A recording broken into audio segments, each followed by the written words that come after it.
joining our webinar. There are still people joining, so let's just give them just 5 more minutes and then we can kick off as people join in. Just 5 more minutes and then we can kick off. Thank you so much.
Okie doke, I think we can kick off.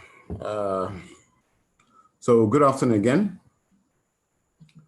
Thank you for coming to our webinar and giving us your time this afternoon. I'm going to talk about the ISMS, Information Security Management, as it pertains within our African context. Okay, there are some things that we need to take cognizance of from our African Ghanaian perspective in implementing an information management system. Okay, we need to realize that it's a full cultural change, and the way that we are set up as Africans, we are unique. So some of the approaches would have to be unique. Okay, so this is me, CK Bruce. Please, you can call me CK.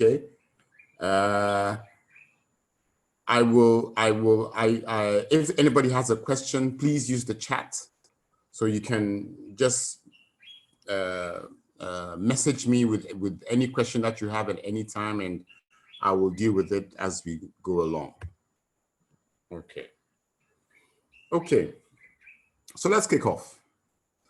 First things first, let's understand the drivers for information security. Hello. Yes. Hello. Okay. Yeah, good afternoon. Auditor here. Yeah, good afternoon. Okay. Bye-bye. You can hear me fine? Yeah, I can hear you. I can hear you fine, yeah. Okay, so please mute, and then if you have any question, just put it in the chat. Okay. Okay, so just put it in the chat. Okay, thank you so much.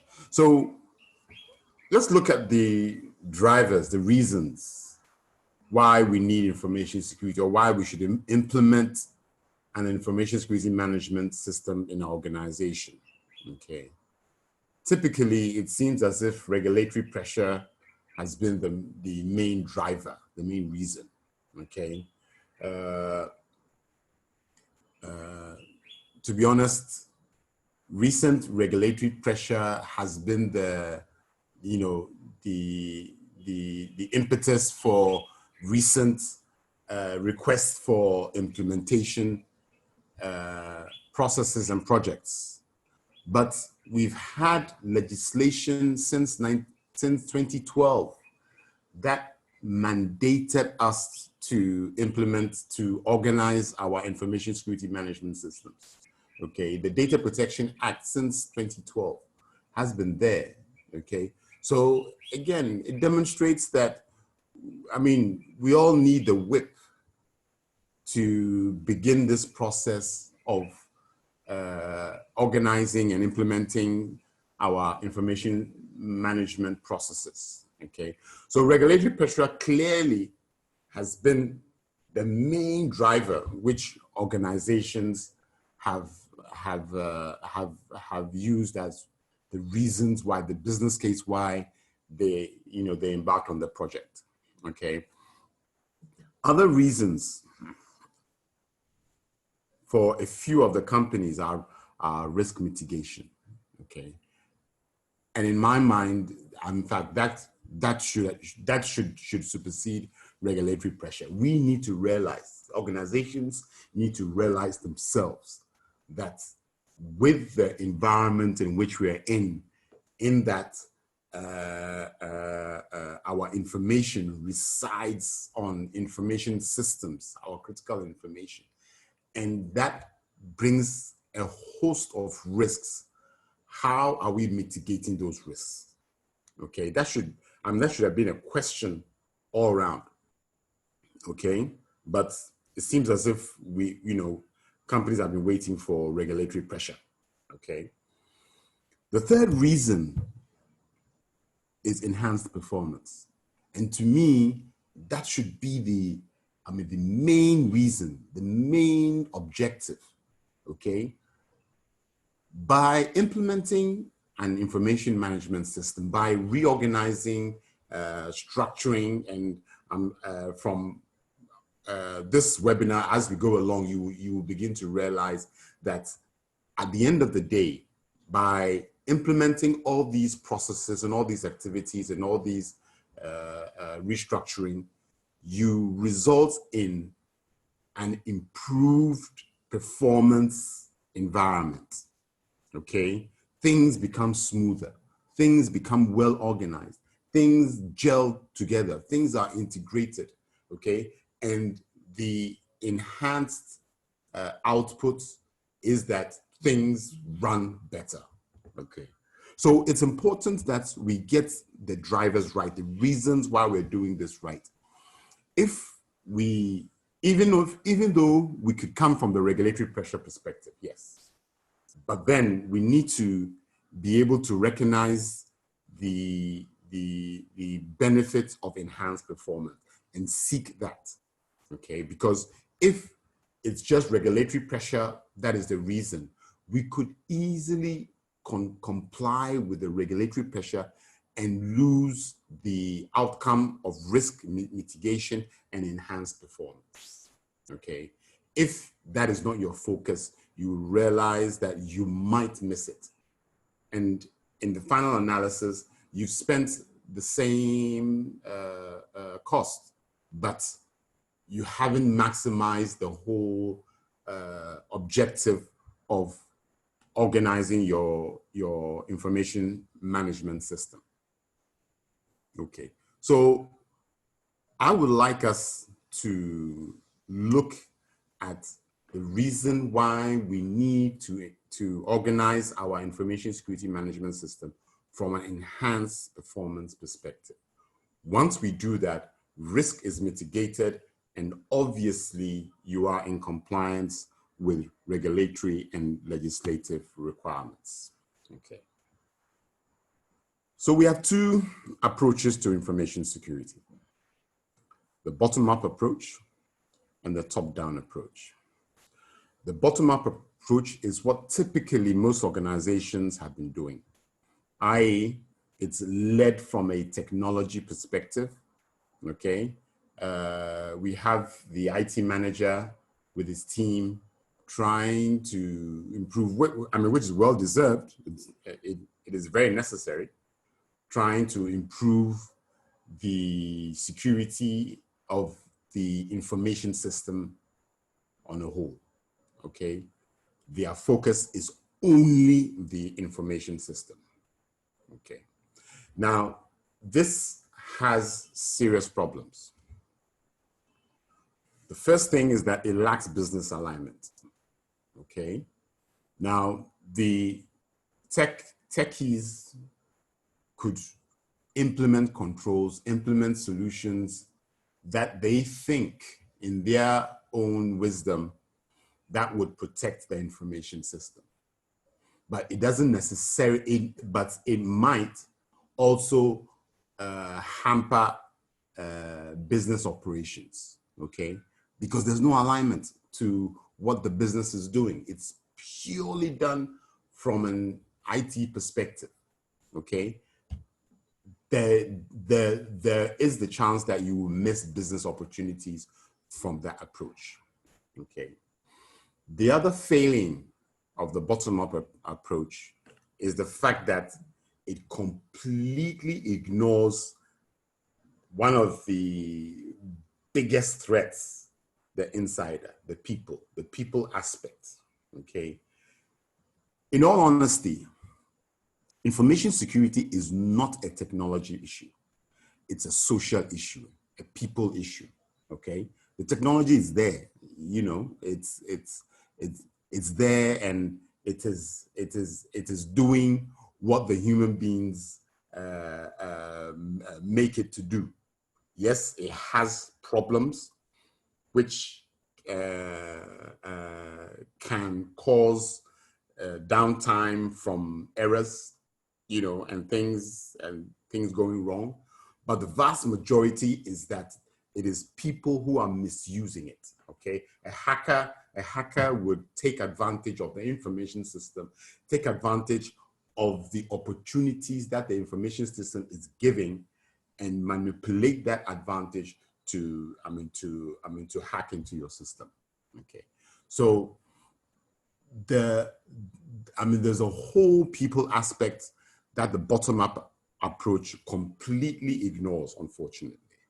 So the bottom-up approach is not the way to go. We need to look at the top-down approach, okay? Top-down approach means that it comes from the very top. You start the process from identifying what does the organization do, okay? What are the organizational objectives? What are the business requirements? You know, what do we do as an organization, okay? There's the perspective on risk that if you don't know where you're going, then you have no risk. Risks start coming when you've declared an intent, when you've declared a direction, okay? When you have declared that this is what I want to do, then you will realize that risks begin to arise. Then you begin to notice that, oh, these are some of the risks that would impede my progression towards the objective that I have set, okay?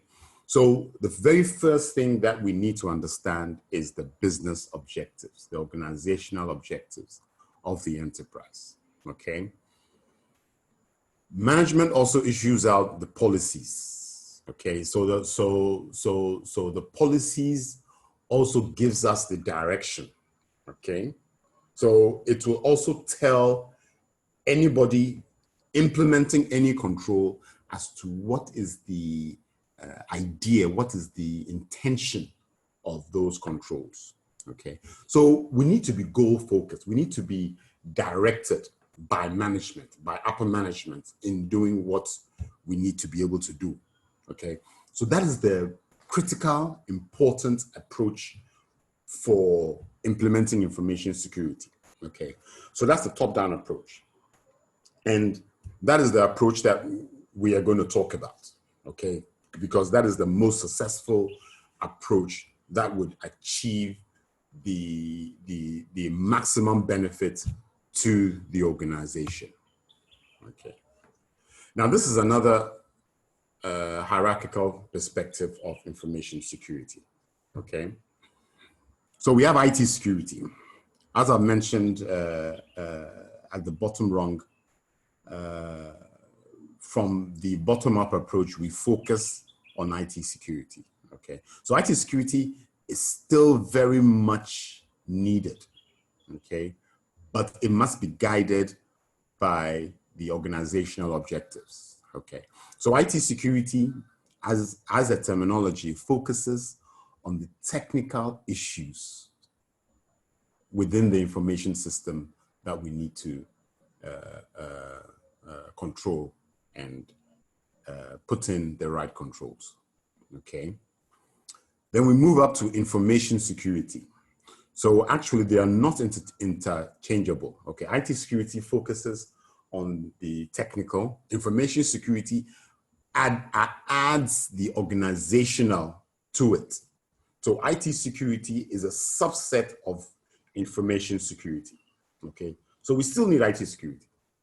IT security from that perspective. IT security being managed by the IT manager, okay, ensuring that, you know, the information systems have the right controls, have the right configurations, have the right solutions within it to be able to manage the information system, okay. Information security then looks at all the organizational aspects, the HR aspect, the supply relationship aspect, the physical security aspect, the access control, for instance, aspect, the other key processes that we have, business continuity, incident management, system development, and acquisition, okay? All these things fall under the organizational perspective. Okay, so that's information security. But from an information security perspective, then you're just looking at the controls. Okay, but we need to manage those controls with proper processes. So that's information security management. Okay, it's when you add the processes, the procedures, the way of how we go about our incident management. How do we go about doing our backup, for instance? How do we go about access control? What are the steps for access control approvals and things like that? Okay, so that is what information security is. Okay, but the preferred approach, the preferred setup that we need is a management system. Okay, is a PDCA cycle of processes. Okay, the end result of a management system is the ability to improve, to mature. It's the ability to be able to measure and optimize our processes that we have implemented. Okay, it's to ensure that as risks change, we have the ability to be able to change the control that would ensure that it is matching the ever-evolving risks that we have in our system. Okay, so that's why the focus of what we need to implement is a management system. Okay. So what is an ISMS? Let's have a very simple definition. And this definition from ISO, okay, International Standards Organization, says that it provides a model to establishing, implementing, operating, monitoring, reviewing, maintaining, and improving the protection of information assets. Okay. To do what? To achieve business objectives based upon a risk assessment and the organization's risk acceptance levels designed to effectively treat and manage risk. Okay, so we need to be able to establish, implement, operate, monitor, review, maintain, and improve a set of processes, a set of activities that is ongoing, continuous, never ending, that will enable us to protect our information assets and to achieve our business objectives. Okay, so I mean, perhaps the couple of the most important couple of words here is business objective. That is, I mean, that is the decider of the vast majority of everything that we do, basically. I mean, if there's a business objective, that's what we need to look at. Okay, so that's the very, very important perspective from the top-down approach in implementing an ISMS. The ISMS also will strengthen the 3 lines of defense. If it's not there already, it will implement the 3 lines of defense. Okay, so the first line is where the controls are, risk ownership. Okay, some of the things that is very, very important in outlining information security management is ownership. Okay, we need to ensure that all assets, everything within the organization is owned properly by the right segment, by the right department, by the right unit of the organization. Okay, ownership should be well defined. And the fact of the matter is that once you own the asset, you own the risk. Okay, and again, that is a very important determinant in trying to create a safe working environment. Okay, so risk is not owned by the risk management people, no. Okay, in fact, the risk management people are there just to define things and just to give us the analysis and the information to enable us make informed decisions. Okay, but risk management does not make decisions. Management makes decisions. Okay, so maybe another time we can do a webinar on risk management, but risk management stops at risk treatment options. Okay, the option to take is up to management. Okay, but as I said, risk would just give the various options for you to be able to decide. Okay, so the first line of defense is where the controls are, is where the risks are owned, because that's the operational level of the organization. Second line of defense is risk management. Okay, it's risk management to ensure that we are able to continually identify risks, emerging risks, and to be able to identify the shifting nature of risks. Okay, risks do not remain the same; they change. Okay, they move. Okay, so as the risks change, our controls must also change, and that's the second line of defense, to be able to identify and juxtapose the current risks with the current controls. Okay, the last line of defense is our audit and review, to check that everything is being done properly, to check that the risk, the controls within the first line of defense are effective and are efficient. Okay, to check that all the processes that are being undertaken in the first line of defense, in the second line of defense, are as expected. Okay, so very important. Okay, so that's the 3 line of defense, and the ISMS that is being implemented, backed by ISO 27001, supports that within the whole management system that is going to be implemented. The 3 lines of defense is very, very much alive. Okay. So this is 27001, or the family of 27001. Okay. The certificate. So these are various different documents that come along with the 27001 family. Okay, so the information security management system is embedded in 27001. 27002 is the code of practice or the controls. There's an implementation guidance 27003. How do we measure?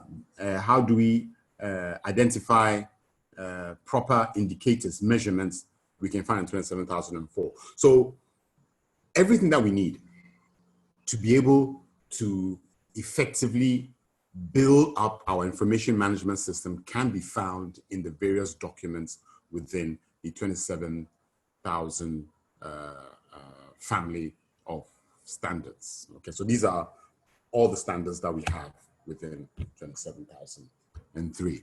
Okay. Now, when we say we are implementing 27,001, there's actually two distinct parts to it. Okay. We sometimes see them as one. In fact, earlier editions of 27,001 saw it as such, as one. But since the current edition, which is the 2013 edition, it has separated clearly separated the two components. The 27,001 focuses on the management system, which we're going to look at, okay? The management processes that we need to be able to keep the PDCA going, okay? And then the controls, the 114 controls that we have, which are explained in detail in ISO 27002, okay? It is mentioned briefly in ISO 27001 Annex A, the annex to the 27001 standard document. Okay, so in actual fact, now these are two separate components. Okay, so you can choose not to use the 27,002 controls and come up with your own controls. Okay, it's purely up to you. It is your choice. Okay, but these controls, the ones that we are in 27,002, which we will be looking at shortly, have been found to be generic and very effective. And over the course of more than 25 years of the lifetime of this standard, it has proven to be effective. It has proven to be very necessary if we are going to protect an organization of any size within any industry sector. Okay, so the simple question is that why reinvent the wheel? Okay, if those controls are there for you to pick up and implement. Okay, as long as you're doing that activity, which I will explain shortly. Okay, so these are two distinct components, and they should be treated as such. Okay. Now, what are the benefits of implementing an ISMS, an information security management system, or the benefits of ISO 27001? Okay. You reduce the chances of security breaches within your IT environment. Okay. You protect the confidentiality of your information. You minimize IT risks, possible damage, and consequential costs, okay, recovery costs, loss costs. You gain a very strong competitive edge to the fact that you can blow your horn that you've certified on this globally recognized standard, okay? It will also increase trust with your partners, customers, and the public. ISO 27001 gives you a structured approach to enable you comply with all the various things that you need to comply with. Your legislative, regulatory, your contracts, agreements that you've signed with customers, with partners, with suppliers, and everything. okay, it gives you a good standard to enable you to fulfill internationally recognized requirements. So, I mean, globally, you are recognized as being world-class, okay? It enables systematic detection of vulnerabilities.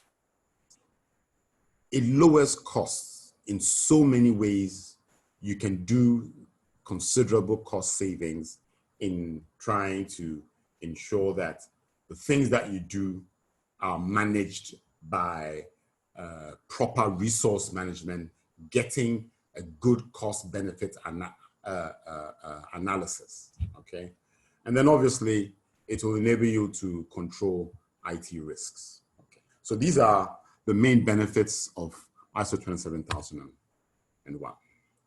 Okay, so this is what a management system looks like. Okay, so as I said, these are management processes that put together gives us a holistic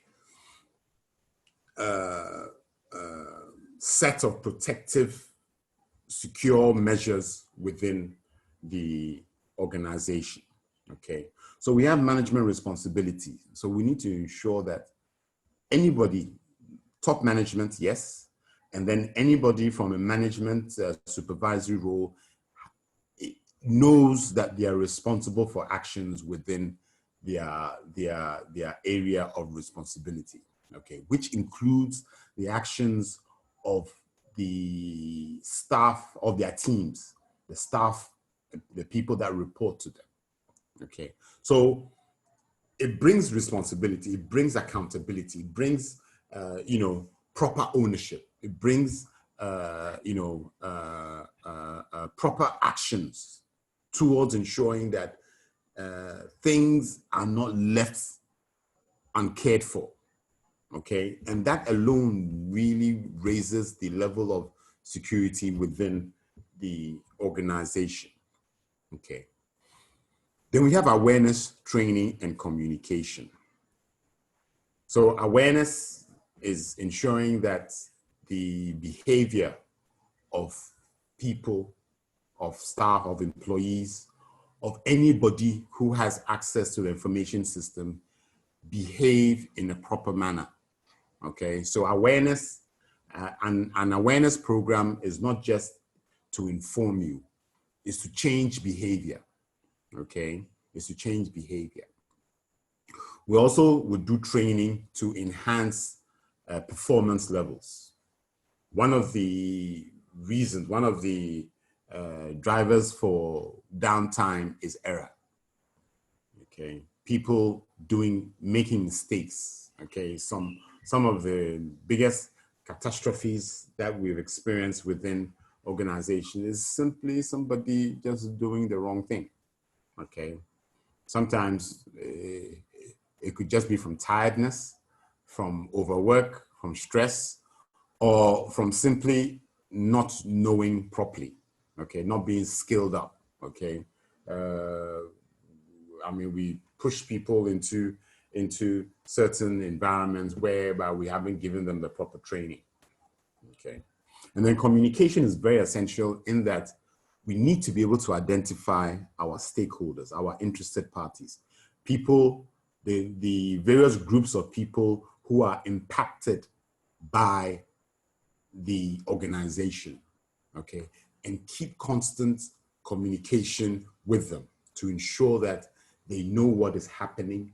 And if there is something that we need to let them know, which might impact them and which might impact the organization, then they are told in a timely manner, okay. Our policy documents, the whole set of policy documents, okay, is very critical because that's what gives us the direction, the knowledge of what to do. Now, when we are embarking on an audit, it is the policy documents that should become the audit criteria, okay? So it helps in organizing both the auditor and auditee to ensure that there's common understanding as to how controls, how processes how things are to be done.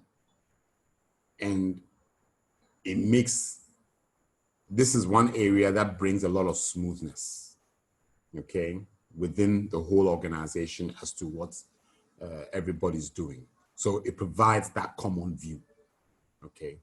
And as the information security manager of the organization, that person is supposed to manage those policies. Risk management feeds into those policies to ensure that those policies are up to date and relevant to the current risks that are around. Then we also need to manage our asset inventory, okay? All our assets must be known and put into an inventory and managed, okay? We'll talk about it in a bit, okay? I've mentioned risk. So the ideal organization, or when we say that, oh, we have a risk-oriented organization, that is the ideal, because that means that any decision that the organization makes is based on a risk assessment. Okay, it's based on a risk evaluation. Okay, so everything that we do is based on risk. Okay, that approach enables proper compliance by everybody within the organization with policies and controls in general. Okay, so a risk-based approach is very essential. Again, as I emphasized, the whole thing is about people.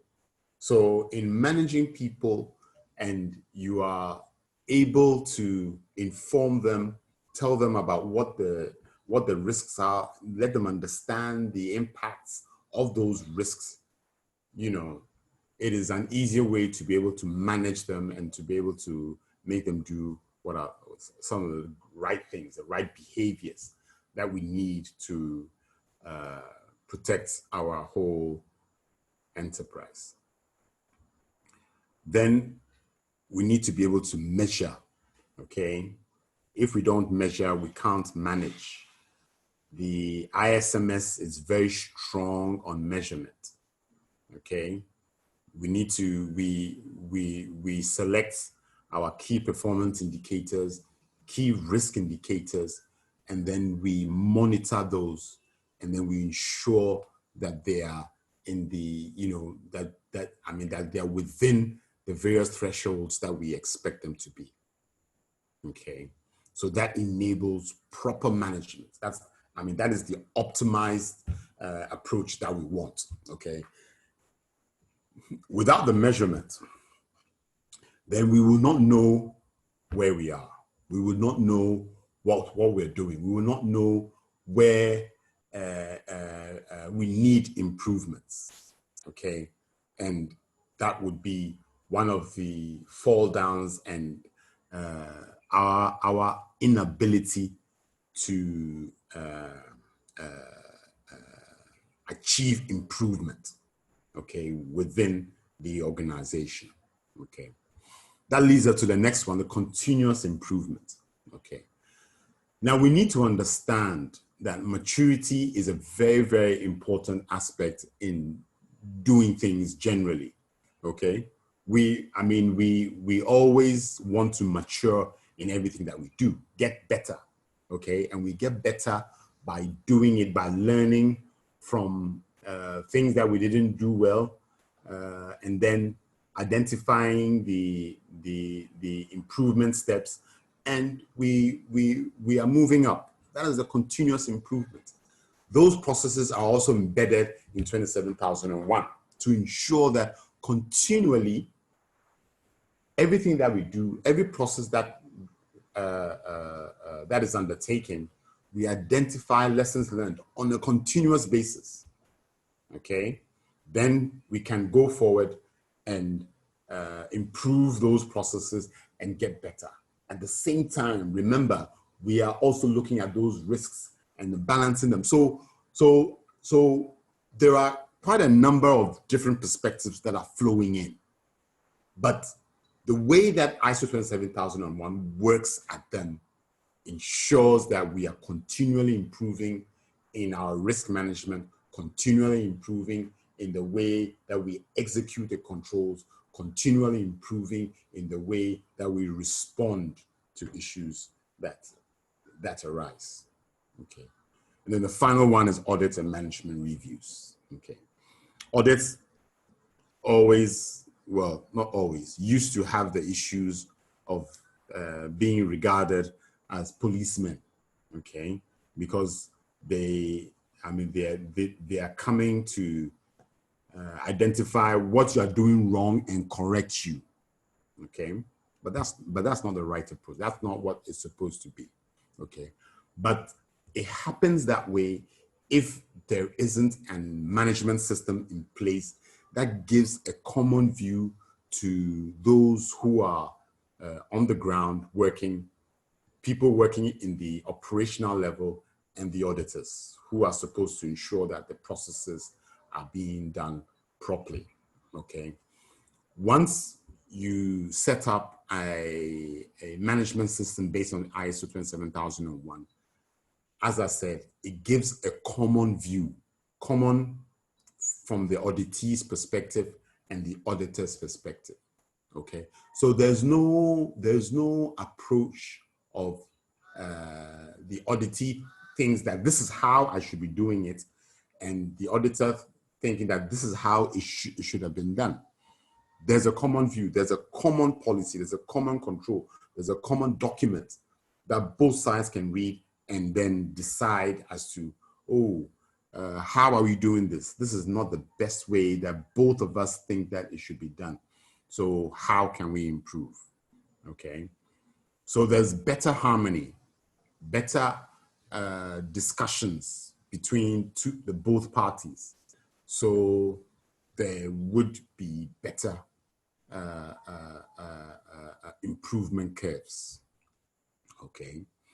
These reports, these management reports go to management. Okay. And as I said, these are all embedded, these are all processes embedded within 27001 that management has to review and do their recommendations on the audit reports that have been given to them, okay? We also expect them to be able to put their weight behind the recommendations of those audit reports to ensure that any corrective action needed can be effectively and efficiently rolled out. Okay, so these components constitute the management system. Okay, these constitute the various sets of activities that manages the controls. Okay, so we can see the management system as a bowl in which we can drop any requirements, any control that we need within it, and ensure that continuously it is being managed. Okay. Okay. So let's look at the process in getting the management system implemented. Okay, from a high level. The first step, top management commitment. Okay, very important, particularly in this our side of the world.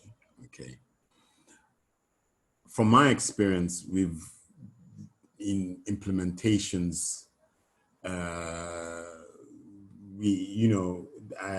I cannot overemphasize the effect, the positive effect that the CEO being closely involved with the project has on the success and the effectiveness of the project. Okay, everybody follows the CEO. Everybody, once the CEO says that this is what should be done, once they put the weight behind it, then it is well done. Okay.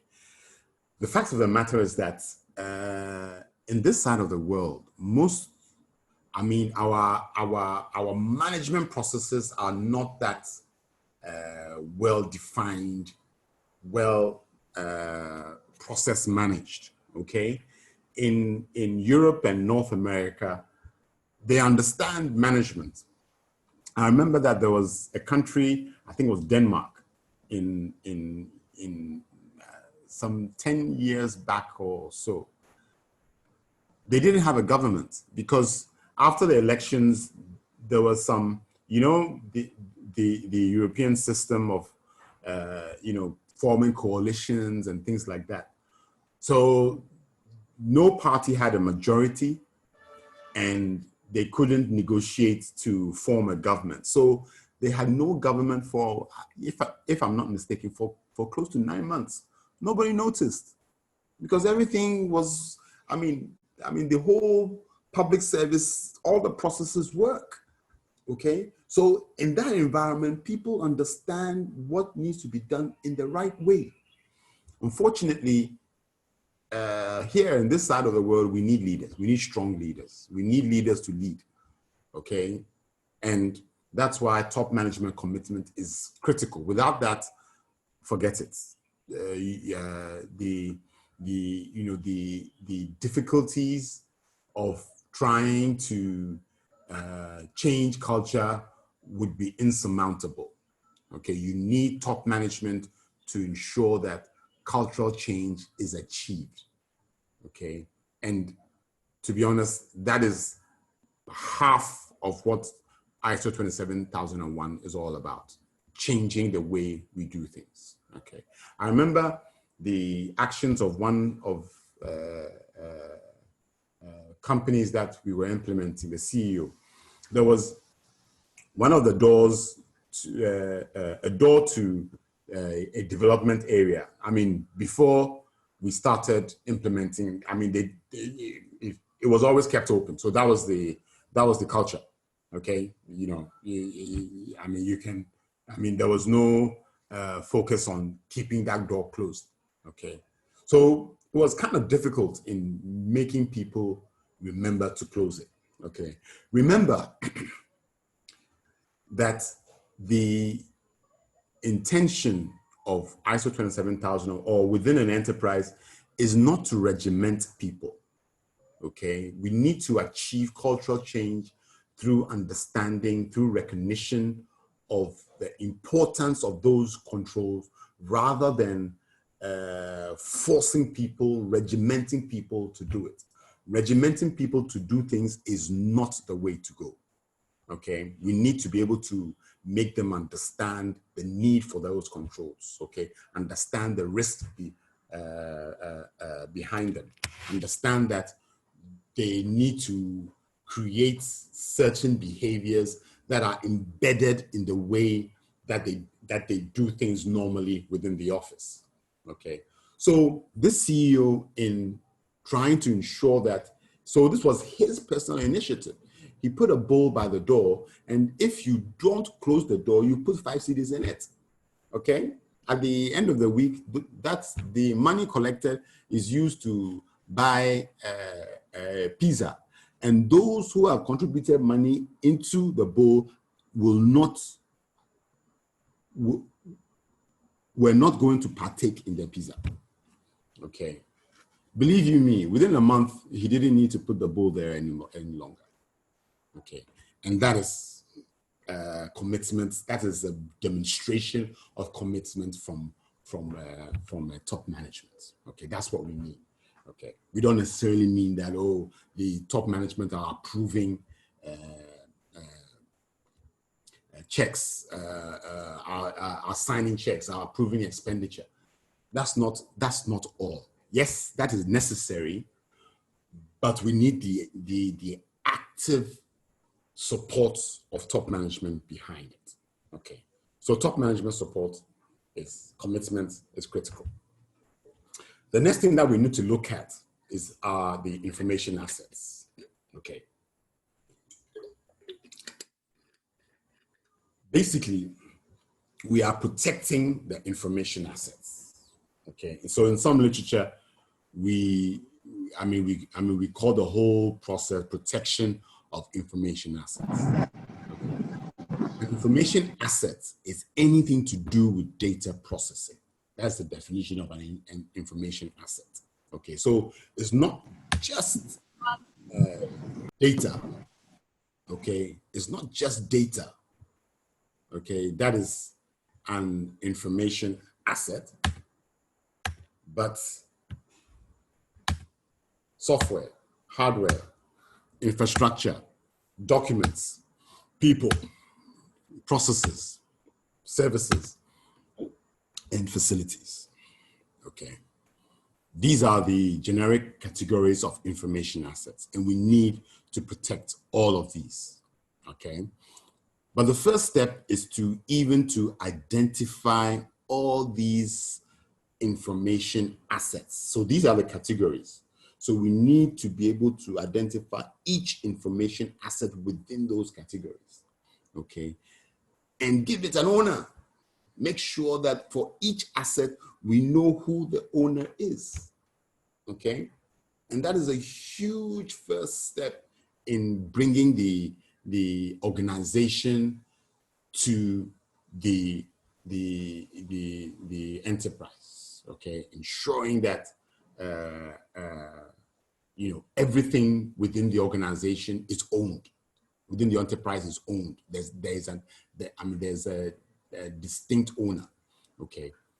As I said, the importance of that is that, simply put, if something doesn't have an owner, the tendency of it falling into disrepair is very high. Okay. We realize that when things, the ownership of anything becomes unclear, then invariably you can see the state of it. Okay. And even from our family setting, okay, when our parents pass on, the family would appoint a singular person to be responsible for the children from the family perspective. Okay, the family understands that it cannot achieve collective ownership of the children. So it will appoint an uncle, appoint somebody singular. Okay, ownership is singular. Okay, so it would appoint somebody to be responsible for those children, and that's what ownership does.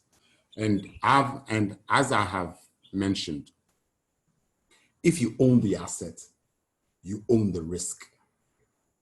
Okay, if you own the asset, you own the risk, and we need to understand, and we need to make you understand that you own the risk. Now, when you own the risk, then you also own the control. Okay, so the asset owner is the risk owner and is the control owner.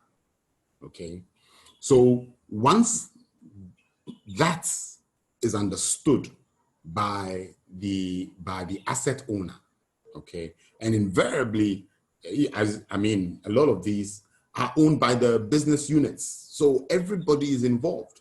Okay, everybody is involved. It's not just IT or information security. Okay, so once we've made it clear to you that you own the asset, we've made it clear to you that you own the risk, we've made it clear to you that you own the control, then we have a better organized environment where responsibility is clearly defined, accountability is clearly defined, and people are happy. Okay, the whole organization is happy. Okay, so once we have the asset inventory in place, we need to do a risk identification. Okay, identify the risks within. Okay, typically, most of the approaches were just doing asset-based. Okay, but we also need to do scenario-based.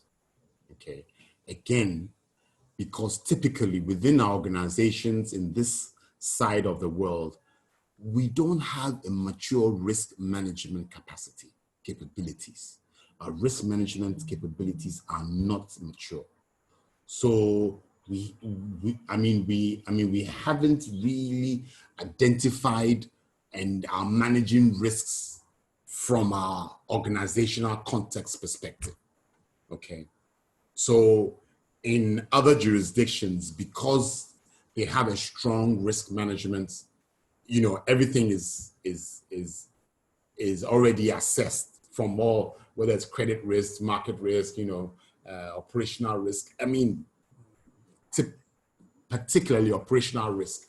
They have a strong hand or hold on their operational activities. Okay, so invariably, in those environments, then an asset approach in risk identification is all that is needed. Okay, but as I said, in this side of the world, that is not the case. So we need both. We need asset-based and we need scenario-based. Okay. So an asset-based approach looks at the assets. Okay. So you've seen the assets that we've identified, looks at the assets, identifies vulnerabilities within the assets. Okay. Identifies the threats to those assets, identifies the asset values, and we are able to go through the process to identify the risks. Okay, and as I said, from a risk management perspective, the risk treatment is where risk management ends. Okay, so we go through this process for all the assets. Okay, for all the assets, and we ensure that for each asset that we have, we can fully understand what the risks are from each one. Okay. Then we have the scenario based. Okay, the scenario based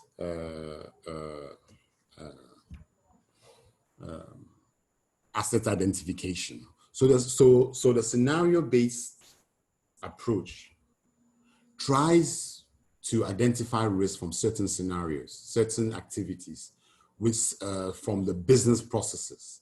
Okay, so this is quite a busy diagram, but simply put, the bottom up is where the IT is, top down is where the business is. So we are able, from a scenario-based approach, to be able to actualize IT risk in business context. Okay, so we are able to identify that if this business outcome is created, this might be the IT reason for it. So if a business risk materializes, this could be the business reason for it. Okay, and this really helps in making real IT risks, making real to ensure that the various IT risks are articulated in business terms. Okay. Scenario-based also gives us an opportunity to understand our processes. And as I said, within the processes, there's considerable risk. And in actual fact, that is where a lot of the risks are. Okay. So it's important that the scenario-based approach looks at the processes as well. Okay. We are able to completely examine the processes. So one of the things that we do when we are doing our implementations of ISO is to try and help the organization map their processes. Okay, if the processes are not mapped, we need them. Okay, so it is an additional service that we provide, because yes, it might not necessarily be within the implementation requirement, but it helps the implementer to really understand the organization and be able to fully identify a lot of key risks within the organization. Okay, a lot of those risks are embedded within the processes. Okay, so that looks at the implementation process from the information system perspective. Okay, I mentioned that there are controls already embedded within the whole standard, 114 controls, and those are seen as generic. Okay, generic in the sense that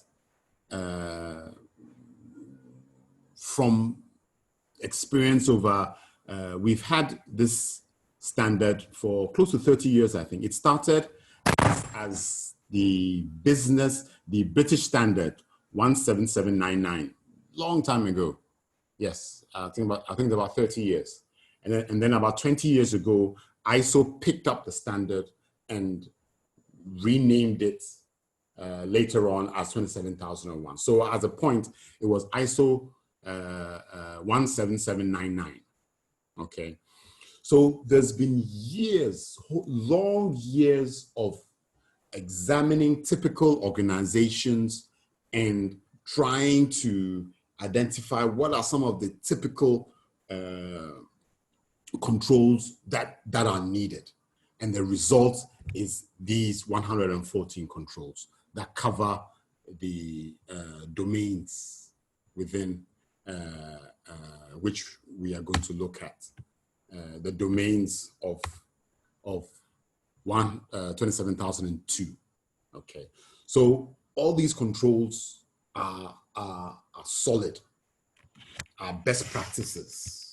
Okay, so there's no need for you to reinvent the wheel. You can use these controls. Okay, but the fact of the matter is that these controls do not cover all your risks because these are generic controls. So the risk identification process that I just went through are supposed to identify the additional risks that are unique to your organization, that are unique because of the way that your organization is set up. Okay, we could have 10 banks. All those 10 banks will not have the same risks. All the banks have different ownership. They have different shareholders. They have different styles of management. They have different market segments. Everything. They have their differences. So the risk management process is meant to identify those extra risks that we need to be able to identify. Okay, but these 114 controls are there to enable us to plug the generic risk areas and to be able to, at least the basics are there. Okay, so we have human resource security that looks at the security around the people. We have compliance. How do you ensure it? We have proper compliance. We have the security policies, managing the security policies, organization of information security, asset management, access management, communications security, physical and environmental security, operations security, cryptography, supplier relationship, system acquisition, development and maintenance, information security aspects of business continuity management, and then information security incident management. So you can see that from these domains that I mentioned, we have practically covered everything that we need to cover within the organization pertaining to information. Okay, we've covered everything. So within these 114 controls, which are embedded in these 14 domains, if you have the activity, then you need the control. Okay, if you have the activity. So for example, system acquisition, development and maintenance. If you do software development within in-house, then there are some controls there that you need to implement. If you don't, then you don't need to. Okay, it's simple as that. Very, very simple as that in implementing. Okay. Then we need to develop the policies and controls. Okay. In developing the policies, this is how it goes. Policies are drafted by a project team. We need to ensure that the business units review it in depth, okay? And it's important that policies in development go through the lowest level, the operational level, because they are the people who are going to use the policies, okay? We need to ensure that these policies will work on the ground, okay? So gone are the days that you get a consultant, sit in a corner, write the policies for you, take it to management, approve, and then, hey, people use it. No, it will not work. It will not work. Okay, we need the voice of everybody within the organization as much as possible to add their voice in the development of policies. Okay, so once it's been reviewed by business units, then it can go for management for approval. Because remember, at the end of the day, officially, policies emanate from board and executive management. Okay, they are owned by executive management. Okay, but we need to recognize that they are developed from lower down, and then board and executive management approves it, and then it comes back. Okay, now policies have to be managed, closely managed. One of the biggest issues around policies is that if I find one policy statement that is clearly out of date, because for example, the policy says that the company is going to buy phones for everybody. Now the company has stopped doing that, and the company has moved to BYOD. Okay, but the policy hasn't been updated properly. What am I going to believe? I will assume that the rest of all the policies are similarly out of sync, out of date. So then you've lost the user.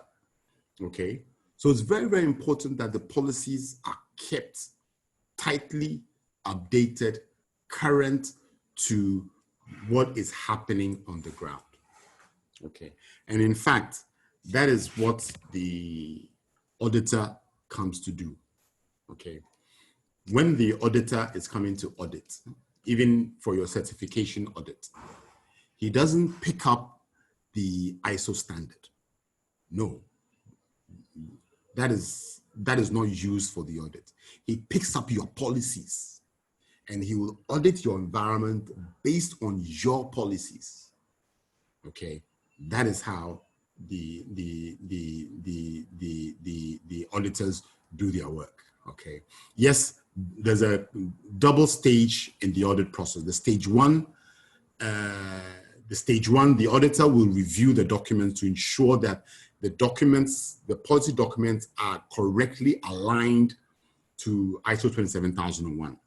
Okay, so he will just examine the policy documents outside the organization. He doesn't know the organization, he's just looking at the document. Do the documents contain everything that it needs to contain? Once the answer is yes, then it means that you've passed the stage one audit. Stage two means that we are bringing those approved or aligned documents and bringing them to the organization. Now we are coming to audit the organization on the ground with your policy documents. So some of the issues arise from things that you said, okay? So for example, you could have in your policy that every business department, every business unit are going to have awareness training 4 times a month. It sounds good, you know, and in the exuberance of we are developing ISO 27001, you want people, yes, we'll do it, okay? It sounds good. But then when it comes onto the ground, you realize that you cannot do it. Then when the auditor comes and checks, you realize that you didn't even, once a quarter you didn't do, okay? So that's why the typical is once a year. So that is possibly done, okay? But if you have put it that you do 4 times a month, then that is a non-conformity because you said you would do it 4 times a month and that was not achieved, okay? So thereby you have a straight non-conformity, okay? So these are some of the reasons why the people on the ground have to, the operational level people have to have their voice and they can say, Chief, Charlie, 4 times a month is not possible. Even our team meetings, we can't do it.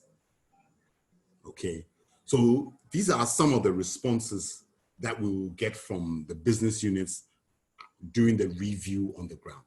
Very, very important feedback, very critical feedback. Okay. So once it's been approved, managed by the information security unit, and the policies are used by everybody. And when I say everybody, I mean literally everybody, okay? So not only the employees, but your suppliers, your consultants who are working in your premises, your partners, your customers, okay? Anybody that is an interested party to you and wants to do business with you or comes to your premises and might have access to your information system, they should be guided by the information security policy. So literally everybody, okay, literally everybody. Okay, so everything that we've spoken about goes through this process approach, okay? This is called the Deming cycle, the PDCA, Plan, Do, Check, Act, okay? So the plan involves establishing the ISMS, okay? Putting the assets together, identifying the structures, identifying the various processes, you know, putting the policies together, doing the risk assessments. All those is part of the planning stage, okay?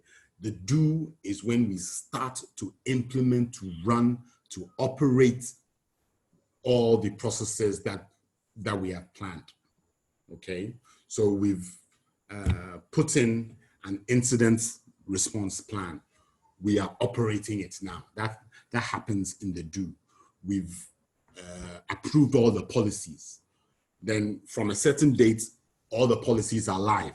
That is the do. Okay. So the do is the operationalization of the various controls that have been designed and documented. Okay. Then the check is the audit. Okay. The check is the audit. And basically, the check is trying to align the controls that are in place to the risks and ensuring that they are effective and efficient and they're working well and they are achieving the control objectives that we want. Okay. Once we've checked that, so as I said, that's an audit, the audit. Then in the act phase, we try and do corrective action. We try and improve. Because in the check phase, we not only look at you know, whether it's working or not. We are looking at the indicators, the performance indicators. how well are we performing?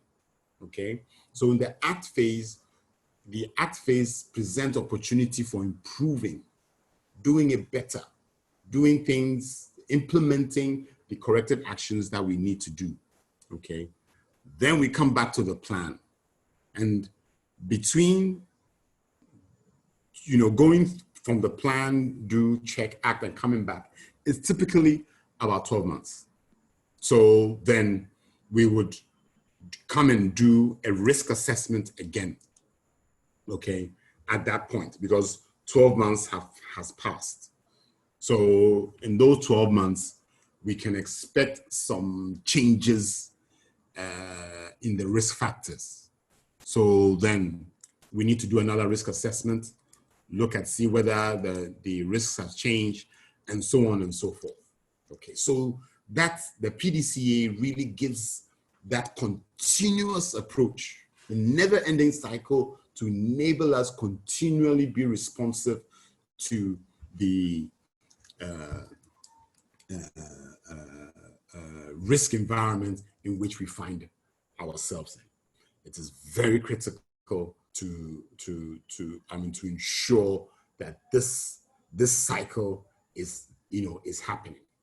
Okay, it can easily be broken if, for instance, the check phase, the audit phase, management reviews are not done. Management reviews is when the audit reports comes to management for management to deliberate on the report and look at the recommendations and ensure that and put action behind the recommendations. That's the act phase. Okay, so sometimes you realize that management hasn't had a review meeting to consider the audit report. Then the whole process is held back. When we go to the plan phase, we will realize that review of policies have not been done. Risk management, a risk assessment process hasn't been done. It's been 15 months, so all these can be things that can make the whole cycle ineffective. And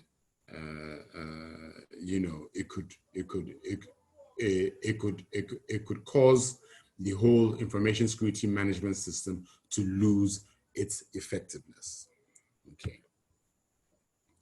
Okay, so in conclusion, let me just quickly talk about a few things that Innovare offers.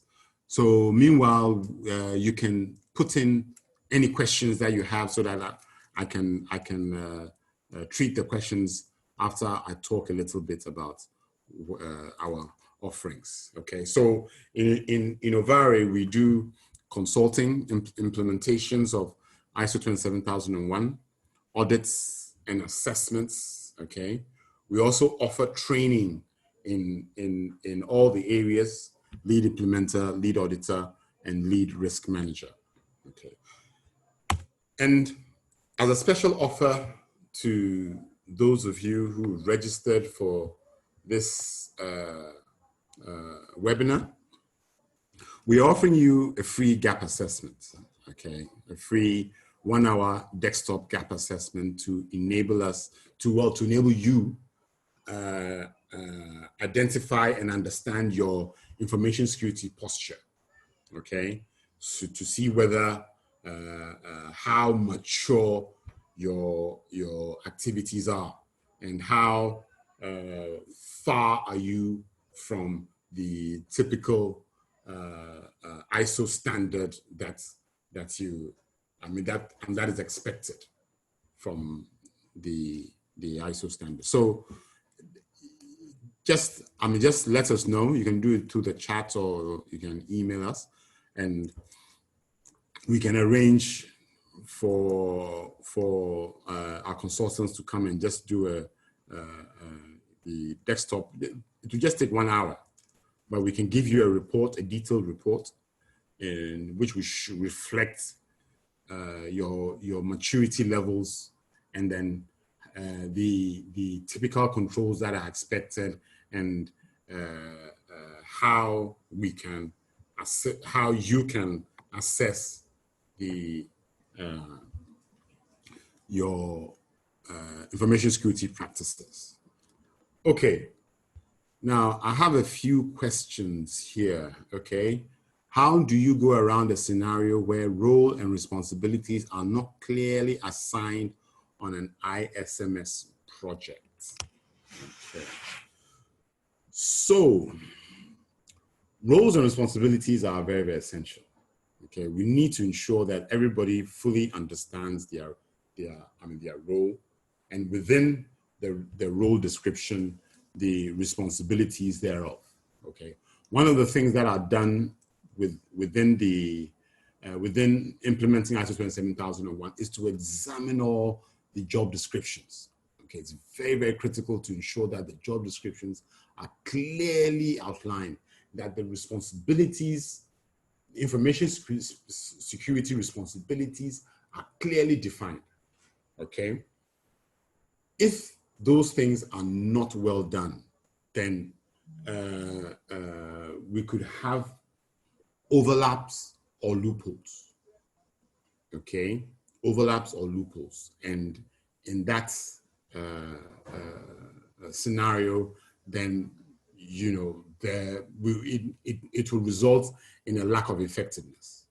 Okay, so the fact of the matter is that you can't go around it. It needs to be properly defined. Okay, it needs to be properly defined. I mean, you can't go around having your roles and responsibilities not clearly assigned on an ISMS project. Okay, it is very, very important that they have to be clearly defined and clearly led. This also emanates from just plain project management. Okay, within project management, we expect that proper, roles are assigned within the project to ensure that the projects are also well delivered. Okay. Okay, another question. Does the top-down approach take into consideration the risk assessment? Yes, very much. Very, very much so. So as I said, okay, the way I see it, as I said, is that once you know the direction, then you would realize that risks would begin to emerge. Okay, so the top-down approach begins with the business direction of the organization. Okay, it begins with that. Okay, so once we have that, then we can do a risk assessment. So the top-down approach is very much, risk assessment is very much a part of the top-down approach. Okay, because that's when we can identify our risks, and that's when we know which policies, which controls we need to implement based on the risks we have. You see, and that also ensures the alignment. Okay, it ensures the alignment between the business objectives and the information security controls, because the risk assessment was based on, as we said, the context. The context means that the direction of the organization. Okay, in the 3 lines of defense, does risk assessment done at each level? So the 3 lines of defense is designed in a way to ensure that the audit, risk, and the controls are integrated and flow from each other. Okay, so the risk management is done at one level. The outcome of the risk management flows into the next level. Okay, so in the first line of defense, the first line of defense benefits from the risk management line, which is the second line of defense. Okay, and then the last line of defense, which is the audits, checks whether the processes have all been followed. Okay, yes, there's a little bit of risk management within the audit process, because even before we embark on an audit, we do a risk assessment of the audit project. Okay, so yes, in that there is some risk assessment. Okay, and also in the first line of defense, since that is the operational level, yes, the risk management practices are also ongoing there. Okay, but we also need to focus that the fact is that the risk management is the second line of defense, and those activities are performed on the third line and the first line of defense. Okay. Okay. Okay. Okay. So, I have a few people interested in the offer. Okay. Are there any other questions that anybody would like to have? I know I've gone way overboard on the time. Okay. Okay. Are there any questions? Okay. So if there aren't any questions, then ladies and gentlemen, thank you so much for listening to me this afternoon. I know I've taken nearly 30 minutes more of your time than intended, but sometimes I do talk too much. Okay. Okay, there's a question. Does it work without modification with the cloud? Does what work without modification with the cloud? I didn't quite get the context of your question. Does it work? You mean does the ISMS work without modification with the cloud? Okay, now the ISMS, an information security management system, takes cognizance of your environment. So if you have a cloud environment, then that is the infrastructure architecture that you have. It takes cognizance of it. So there are controls that we expect. There are risks that we can identify from your use of the cloud. Okay. ISO has even gone further to create a whole document on guidelines on cloud security. It's ISO 27 and 17 or 19, I'm not sure, okay, which outlines all the controls that we expect if an organization is in a cloud environment. Okay, so yes, it is very much an aspect of your infrastructure, and we consider it. If your infrastructure is on-prem, we will treat it as such. If the infrastructure is cloud-based, we will treat it as such. It is all infrastructure. Okay. Another question: Can we say that the ISMS is foolproof? Nothing is foolproof. Okay. You cannot eliminate risk. It's impossible to eliminate risk. Okay. So there's risks left over after you implement any control. We call that residual risk. Okay. So even after we implement a control, we need to assess the residual risk to see whether that risk is within our appetite. If it's not, then we need more controls. If it is, then we can leave it as it is. Okay. But the fact of the matter is that we cannot eliminate risk. Okay. That is why those 3 lines of defense is important. Okay. So that we can have our checks and balances at all times. Okay. The other thing is that from information security, our objective is not to stop. Okay. Our objective is not to stop the attacker or the insider. No, our first objective is to deter. We want to deter you. Then we want to delay you. Then we need an ability to detect. Okay? Then we need to be able to recover. So the first thing is to deter you. So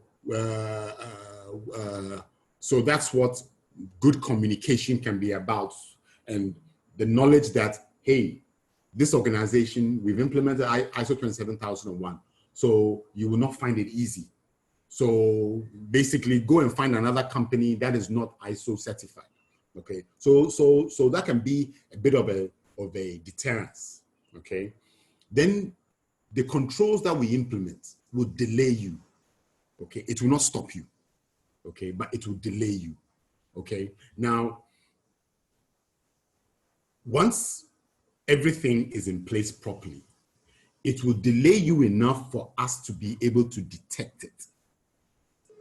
Okay, we delay you to be able to enable us to detect it. Okay, so so controls are layered. Okay, I didn't have the time to really go into, so maybe I'll subsequently pick areas and go into more depth. But controls that we implement should be layered so that you have to go through a hell of a lot before you can penetrate something. Okay. Now, we still, after the delay and the detection, we still expect some people to get through. We still expect some risks to materialize.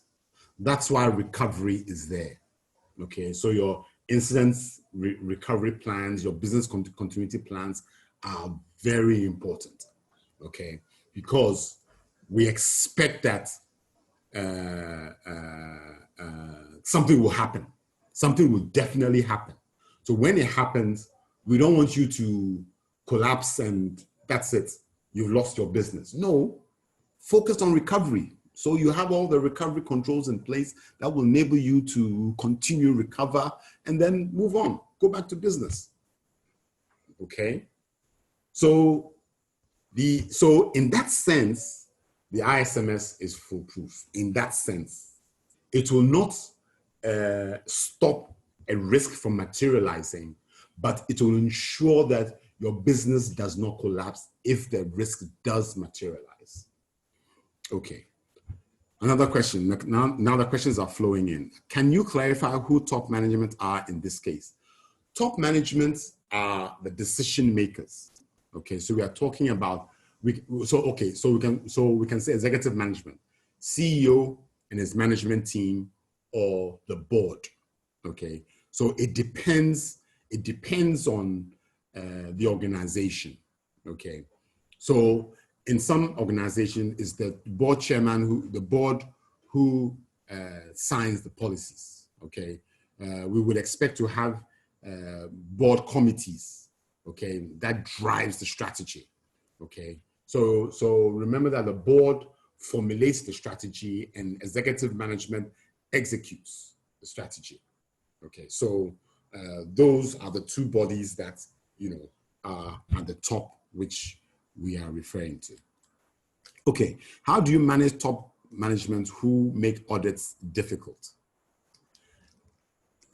If you want to manage top management who makes audits difficult, implement ISO 27001. Okay, one of the reasons why audits become difficult is the fact that there's no common view. That is the main source of the difficulty. There's no common view. Okay,